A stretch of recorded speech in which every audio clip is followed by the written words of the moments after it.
Google has said in response to this suit that competition is alive and well, that consumer choice is alive and well. Consumers simply choose to use Google more than other products. What is your response to that?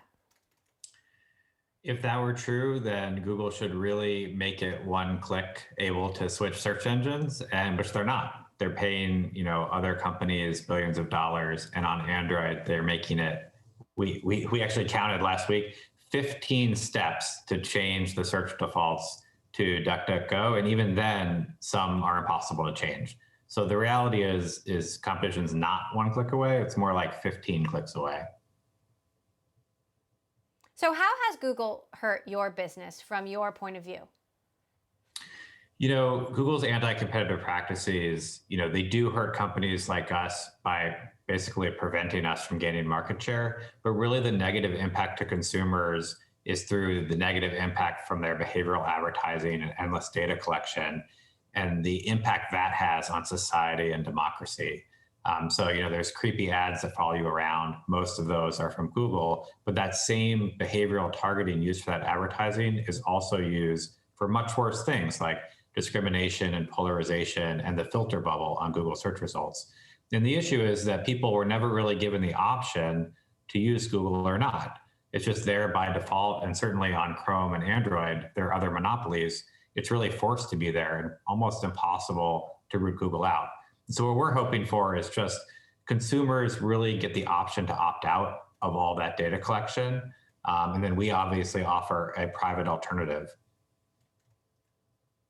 Have you ever tried to do a default deal and Google elbowed you out? Yeah, I mean, the reality is Google itself is the monopoly for most of the search entry points on the internet. So we're talking Chrome and Android. Those are the default browsers and operating systems on almost all devices. And so Google itself is in control of those. There are other deals, and it all adds up to just consumers not being able to easily choose. But we should keep in mind that they got those monopolies really on the back of Google search and now are using those monopolies to prop up Google search. I'm curious how Google has behaved historically towards DuckDuckGo and if that behavior has changed at all in recent months under the cloud of this looming suit, which we were all expecting to drop. We have basically clawed our way to the market share that we have now, which is about 2% of the US search market. But what we do is we've run a study where we've really put consumers through a setup where they can choose their search provider when they install a device. And when we do that, we find that Google's market share goes down 20 percentage points and our market share goes up 5 to 10 times. And so that really is the difference of quantifying the current anti-competitive actions. And so those are all sorts of little things, making it very difficult to switch search engines in Android is a front and center example, but it all adds up to good kind of pent up demand for alternatives and consumers not really being able to choose the option that they like.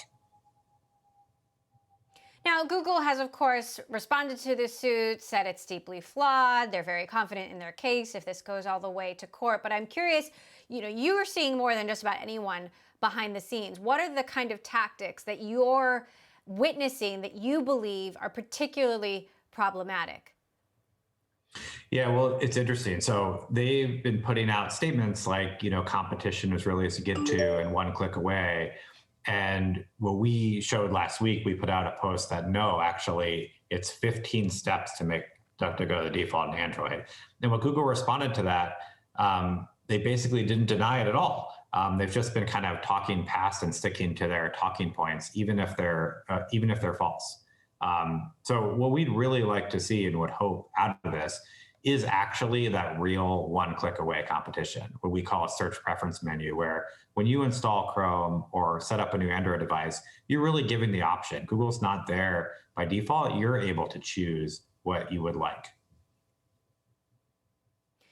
In a world where Google is less powerful, what does that actually look like? I mean, any action, if it happens, is years down the line. But, what is a more democratic and private, if you will, future look like? Right. I mean, so there's kind of two things you mentioned there. One is this remedy that we're suggesting could really be rolled out overnight. It's been done in other countries successfully, and it doesn't necessarily have to take a decade or years. And so that's why one of the reasons why we advocate it, because it actually can be done simply. But higher level, like, we think that it's really possible that this case will be a turning point, and we'll look back on it years from now as the beginning of the end to the surveillance economy. And that's really what consumers can get out of this, is escaping endless data collection online, escaping the behavioral targeting originated by Google and really forced onto the world and people through its search engine monopoly. When you search now, your searches are then used to target things at you. That leads to the filter bubble and the creepy advertising. And really, consumers should have the option to opt out of that.